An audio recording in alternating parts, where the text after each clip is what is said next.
పచ్చ కామెర్లతో చికిత్స పొందుతున్న కురుపాం గిరిజన గురుకుల విద్యార్థులను విశాఖ కేజీహెచ్ లో వైసీపీ మంత్రి పుష్పశ్రీవాణి, ఎంపీ తనుజారాణి సహా పార్టీ నేతలు పరామర్శించారు. అధికారుల నిర్లక్ష్యం అంటూ ప్రభుత్వం తప్పించుకోవడం అన్యాయమన్నారు. కూటమి సర్కార్ పట్టించుకోకపోవడంతో గురుకులాలు అధ్వానంగా మారాయని తెలిపారు. కురుపాం గిరిజన గురుకులంలో 85 మందికి ఒకేసారి పచ్చ కామెర్లు వచ్చాయంటే పరిస్థితి ఎంత దారుణంగా ఉందో తెలుస్తోందన్నారు పుష్పశ్రీవాణి.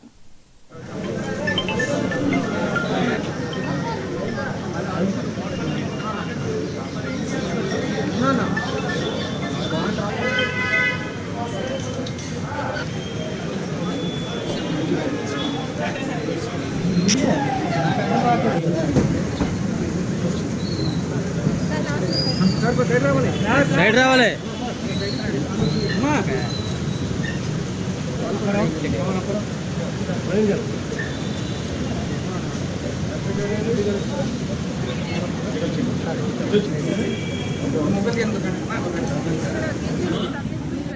అయితే వాళ్ళని పరామర్శించడానికి కేజీఎస్ రావడం జరిగింది. అయితే మరీ ముఖ్యంగా మా గిరిజన ప్రాంతంలో విద్యార్థులనే బాలికలు కానివ్వండి, పిల్లలు ఎన్నో ఆశలు పెట్టుకొని ఆశలతో ఎంతో మంచిగా చదువుకొని ఉన్నత పదవుల్లో ఉండాలని ఆశతోని చదువుకుందామని చెప్పి హాస్టల్లో జాయిన్ అవ్వడం జరుగుతుంది. అయితే బేసిక్ ఫెసిలిటీస్, మంచి విద్య, మంచి తిండి, మంచి నీళ్లు దొరుకుతుంది ఉద్దేశంతో తల్లిదండ్రులు కూడా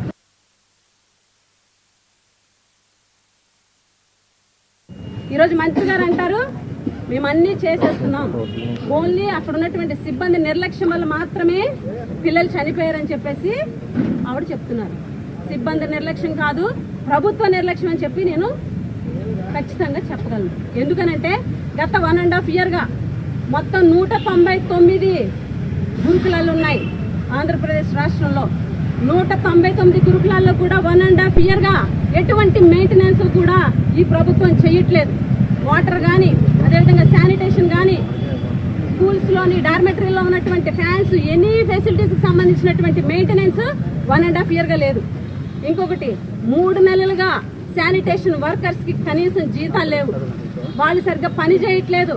ఈరోజు కేవలం శానిటేషన్ లోపం వల్ల, ఈరోజు కేవలం అక్కడ ఉన్నటువంటి వాటర్ కంటామినేషన్ వల్ల పిల్లలు చనిపోవడం జరిగింది. మంత్రి గారు ఏమంటున్నారండి, మేము దోమతెరలు ఇచ్చేస్తున్నాం, ఆర్ఓ ప్లాంట్లు ఇచ్చేసాం, దోమతెరలు ఇచ్చేసాం అంటున్నారు. సూటిగా మంత్రి గారిని ప్రశ్నిస్తున్నాం.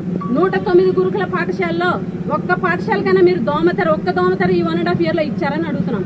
ఈ 1.5 ఇయర్గా మెయింటెనెన్స్ గురుకులాల్లో 199 స్కూల్లో గురుకులాల్లో మెయింటెనెన్స్ ఉందా అని ప్రశ్నిస్తున్నాం. మీరు ఆర్ఓ ప్లాంట్లు ఇచ్చామని చెప్పి మీడియా సాక్షిగా చెప్పారు. ఆర్ఓ ప్లాంట్లు ఇచ్చాను మీడియా సాక్షిగా చెప్పారు కాబట్టి మీరు ఒక్క ప్రూఫ్ పలానా స్కూల్కి మేము ఆర్ఓ ప్లాంట్ ప్రొవైడ్ చేసామని చెప్పారా? గత ప్రభుత్వంలో ఇచ్చినటువంటి ఆర్ఓ ప్లాంట్లు అన్నింటినీ కూడా 1.5 ఇయర్గా మెయింటెనెన్స్ చేయకపోవడం వల్ల, 1.5 ఇయర్గా ఫిల్టర్స్ మార్చకపోవడం వల్ల, 1.5 ఇయర్స్గా కనీసం పట్టించుకోకపోవడం వల్ల అన్ని చోట్ల విజయనగరంలో కొలువై ఉన్న